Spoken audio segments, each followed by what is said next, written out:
Hello, this is Nas from NB Network Lessons. Hope everyone's doing okay. Thank you for joining. This is going to be basically physics lesson number 8, and we are going to introduce you and we are going to explain you what is a scalar and what is a vector in physics. I think I've already touched base on my lesson 7 and kind of introduced you as to what scalar is and what a vector is. But in this lecture, I'm going to try to go into a little bit detail of scalar and vector and give you some examples. So that will hopefully clarify if you still have any doubt about what a scalar is or what a vector is. So let's go over scalar first. Scalar quantities, okay? So in scalar, what you have is you have only magnitude, okay? So that's important to remember. Scalar only has magnitude, so and has no direction. So let me ask you this: can you think of an example in science where you can say, yeah, this is a scalar, not a vector? Well, what about temperature? Okay, 80 degrees, 90 degrees, 100 degrees. Okay, so temperature, it has a magnitude, but it doesn't tell, there's no direction of temperature, right? It's just telling you it's hot today, it's 100 degrees, that's it. There is no mention of direction. Another example, time. Okay, now time is basically 6 o'clock, 7 o'clock, 8 o'clock, 9 o'clock. So it doesn't really have any direction, it just has magnitude. However, when you get to higher levels of physics, okay, quantum physics and advanced physics, then there is a concept of direction in time, but we're not there yet. We're not even close. Then what about volume? Okay, you have a glass full of water and a glass has certain volume, 3 meter cubic or whatever, so, but it doesn't have any direction. So volume is an example.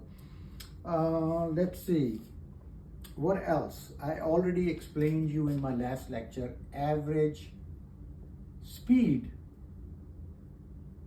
is also a scalar, because like I explained you in my last lecture, when you're driving down, you're looking at your speedometer. The only thing you're seeing is you're driving 50 miles per hour. So that's basically just magnitude. It's not giving you any direction. However, when we get to vectors, I'll explain you something about average velocity, which is indeed a vector. So these are the examples of scalar. Now let's look at vector, okay? So vector has magnitude as well as and direction, okay? Pretty straightforward, simple concept to remember. Scalar only has magnitude, vector has only magnitude and direction. So examples. Okay, so let's say, let me give you an example.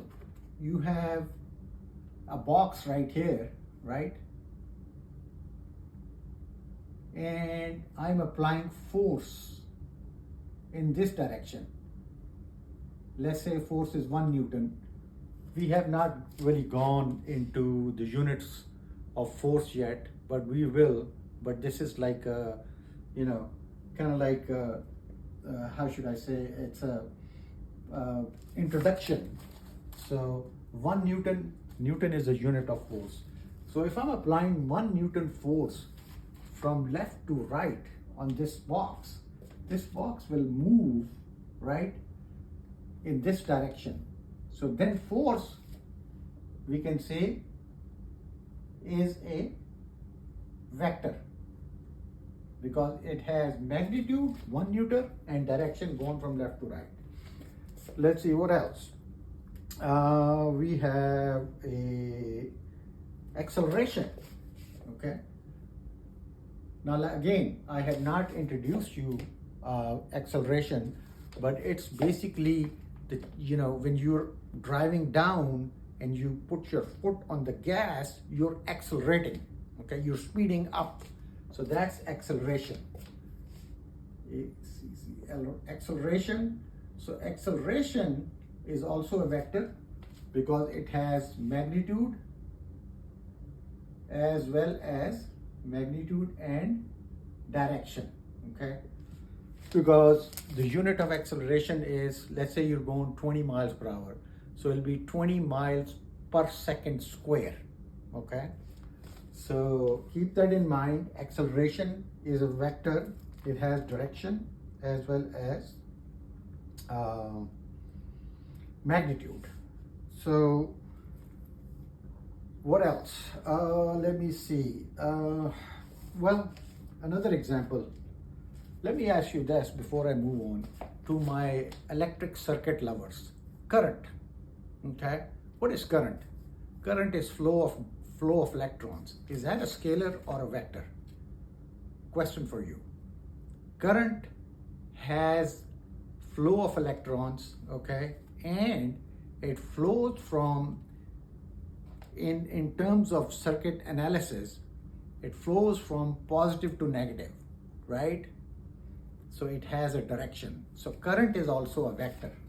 If you think about it, current is also a vector because it's flow of electron and it has a direction. Now, let's see what else. We have, we can talk about, we have magnetic field, okay? Magnetic field, you learned that long time ago in your high school, I think probably in 8th grade. Magnetic field is like this. If you have a magnet like this, right here, you've got a field around it which goes like this, okay? And then goes like this, similarly goes like this. So this is magnetic field, right? And this has a direction. This has a direction right here. It has, so then what is magnetic field? Magnetic field is also a vector because it has magnitude, it has strength, all right? It has strength as well as direction. It's telling you, because when you have two magnets, right? Okay, and one is strong, one is not that strong, you bring them closer, the magnet with less strength is going to probably push away depending on, the polarity, or it'll just be attracted to the bigger one. So that is what I meant when I say it has a direction. Let's see what else we got. One example I would like to give is real quick is of atom. Okay, everybody is familiar with atom. Everything in the matter, my shirt, this paper has atoms in it. So let's say if you have an atom right here, and atom also has nucleus, which is the core center of atom. All right, nucleus is where you have electrons, protons, and so forth. So if we have an atom, all right, protons, I'm going to denote that with plus sign, and it is basically sending out the positive charge, okay? Right here is the positive charge. Now, would that be a vector, scalar, vector? What do you think? It would be a vector because I'm sending out some sort of charge, positive charge in this way, and this arrow represents direction, okay? This arrow represents direction. Positive charge is emitting atom, leaving atom in a certain direction. So that's why I would say that electric field, this is an example of electric field, is a vector. So how's that? So I hope I was able to explain you the difference between scalar and vector. Please do let me know if you have any questions or if you have any doubts in your mind, I'm more than happy to, address that. But thank you so much for watching. If you like the contents, please go ahead and give me a like and share as much as you can, because sharing is caring. Thank you.